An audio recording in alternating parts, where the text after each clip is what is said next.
Magandang araw po sa inyo mga backyard. Welcome po dito sa ating panibagong episode. Sa araw na to ay gagawa po tayo ng compost para po ay meron tayong may pagkukunan ng libreng pagkain para sa ating mga alagang manok. So tapusin niyo pong video na to para po malaman nyo kung gaano po kaimportante ang meron pong compost sa ating bakuran. So let's go!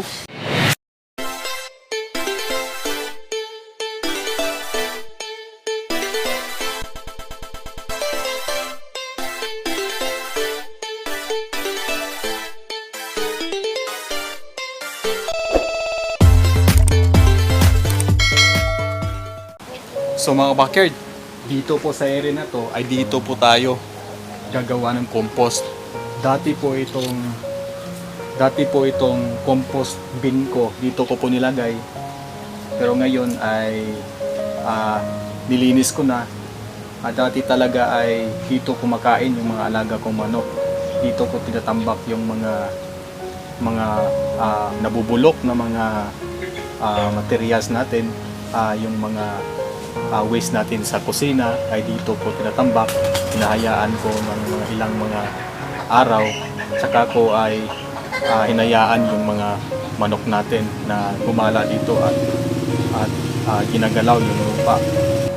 So tanong dito, bakit importante ang compost at ano ang kinalaman dito tungkol sa libreng patuka o pagkain para sa ating mga alagang manok? So ang sagot dyan ay ang compost po ay binubulok po natin yung mga materials, yung mga waste natin sa kusina, mga dahon, mga tuyong dahon na nabubulok po yun. Kapag po yun ay nabubulok, meron po yung napakarami pong mga microorganism po niyan na nabubuo sa nabubulok na mga bagay, At dahil po doon ay meron po yung nabubuong mga insekto, mga bug, mga bulate, at dahil doon ay yun ang magiging pagkain ng mga alaga nating manok. Maganda po yung mga insekto tsaka yung mga bug na magiging pagkain ng ating mga alagang manok. Dahil po ay napakataas po ng proteina nun. At saka mayaman po din yun sa calcium. So napakaganda po yun sa mga inahin nating mga manok para po ay makapag-produce sila ng malalaking itlog at mga malulusog na mga itlog. So ngayon mga backyard ay samahan nyo po akong gagawa tayo ng compost bin. Let's go! So ang gawin natin dito ay lagyan muna natin ng bako dyan, temporary, para po ay habang hindi pa nabubulok o nasa composting period pa yung mga materials natin, wala pa yung mga bulate, mga bugs, mga insekto, ay hindi muna mapasok ng mga manok natin. Kapag po ay meron ng lumabas na may mga signs na meron na itong mga bulate, mga insekto, ay pwede na po nating ipasok o pagalain yung mga manok natin sa area ng compost bin natin para po ay makakain na sila.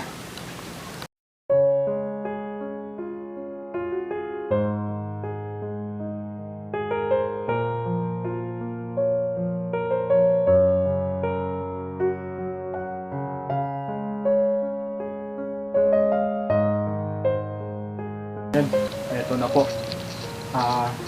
Nalagyan na po natin ng temporary na parang harang para hindi po makapasok yung mga manok natin habang nasa composting pa sila na period.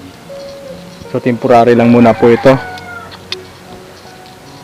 So kahit na hindi gaano katibay yung harang natin ay pwede na po yan. So dito po natin ilalagay yung mga basura natin, yung mga nabubulok na mga basura. So katulad nito, ito po mga balat ng niyog.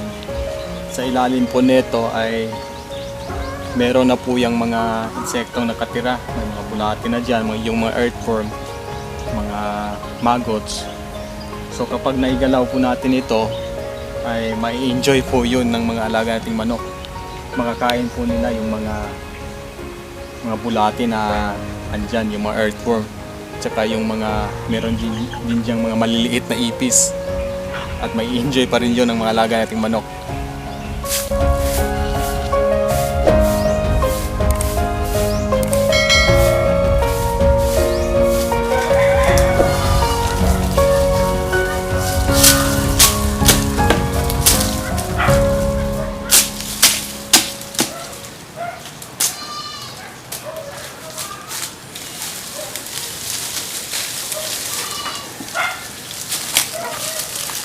So mga backyard, ito pong mga waste neto, ito po yung mga dahon ng niyog na pinagkunan natin para panggatong, kasi yung mga hard part na mga dahon ng niyog ay ginagawa ko po yung panggatong. Tapos ito pong mga waste, itong mga tuyong dahon na to ay isa po itong magiging compost natin mamaya.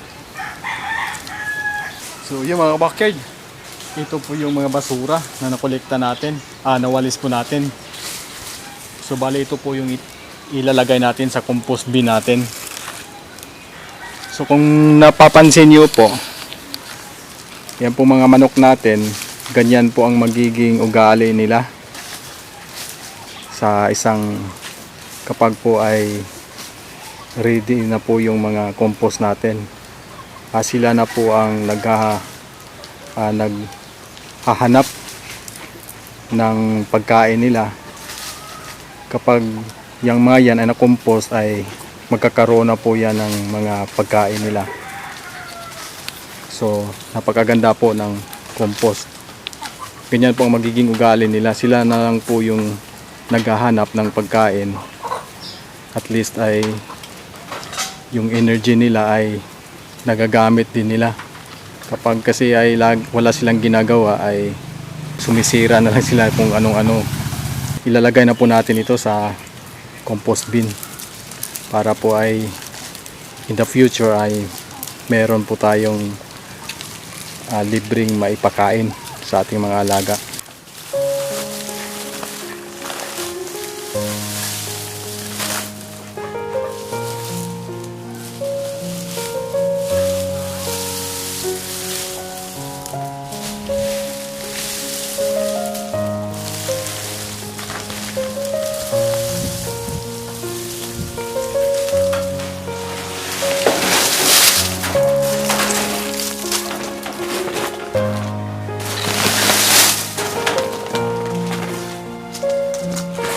So yung mga backyard, nailipat na po natin yung mga basura, yung itong mga nabubulok na mga basura. Ito yung mga dahon ng niyog, meron din mga dahon ng saging, tsaka naglagay din po ako ng mga sawdust. So ito po sila, hindi po natin napuno itong compost bin natin, pero tama na po ito kasi makulimlim kasi ngayon, medyo parang uulan yata mamaya, pero maganda na rin ito mga backyard, dahil kapag umulan ay mas mabilis pong mabulok yung itong mga compost natin. Kagandahan dito mga backyard ay tungkol naman po sa labor o yung hirap natin o yung effort natin ay hindi naman gaano kahirap, dahil kung sa bagay naman ay lagi po tayong naglilinis sa ating bakuran, nagwawalis po tayo ng mga dahon-dahon, mga nagkakalat ng mga dahon. Kaya maganda na rin ito, hindi lang tayo makakapagbigay ng pagkain in the future para sa ating mga alagang manok, nakakatulong na rin tayo sa kalikasan dahil hindi na tayo nagsusunog ng mga basura dito. Hinahayaan po natin na mabulok yung mga basura natin dito. Ganda dito ay yung mga hindi na nagagamit ay nabibigyan pa rin natin ng pakinabang tulad po nito. So ano-ano nga ba yung mga ini-expect natin na mga bugs o mga insekto na pwedeng tumira dito at pwedeng magiging pagkain ng ating mga alagang manok? Ang ini-expect po natin dito, yung mga common lang po na mga insekto, yung mga bugs, ay isa na po dito itong mga earthworm, yung mga bulate. Maganda po yung pagkain para sa ating mga manok. dahil napakataas po yun ng protina. Isa na rin dito yung mga black soldier fly. Napakaganda din po yung pagkain para sa ating mga alagang manok. Tsaka itong mga maliliit na ipis, andyan din yan, mabubuo din yan sa ilalim. Yung mga bugs, yung mga crickets, yun, pwede din yung pagkain ng ating mga alagang manok. So siguro after ilang mga months ay pwede na natin itong tanggalin, itong mga harang na to, at papasukin na po natin yung mga alaga natin at nang magalaw na po nila ito at makain na po nila yung mga insekto na andito. So kung magtatanong din kayo, maganda ba itong pagkain para sa ating mga alagang manok, itong mga bulate, yung mga earthworm, saka yung mga insekto. Punan na lang po natin ang base yung mga manok na gala, tsaka ikumpara po natin sa mga manok na nakakulong. Yung mga gala na manok po ay talagang matitibay po sila.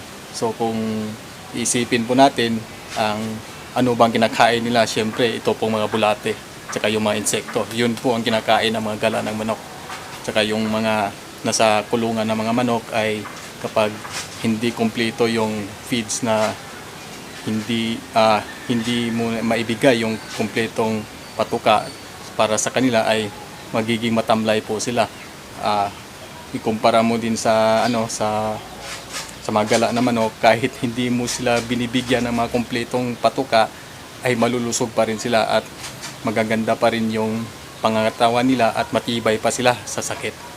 So dahil sa wala tayong malaking range area, kaya po tayo ay gumagawa ng ganito para po ay parang may provide po natin tulad po ng mga manok na gala na nakakapunta lang sila kung saan at nakakain lang sila ng mga uod at saka mga insekto. Kaya gumagawa na lang po ako ng ganito para at least ay makakain din sila ng mga uod tsaka itong mga insekto. Ganda din ito dahil ito pong mga na-compost na mga materials ay maganda din po itong fertilizer para sa ating mga halaman.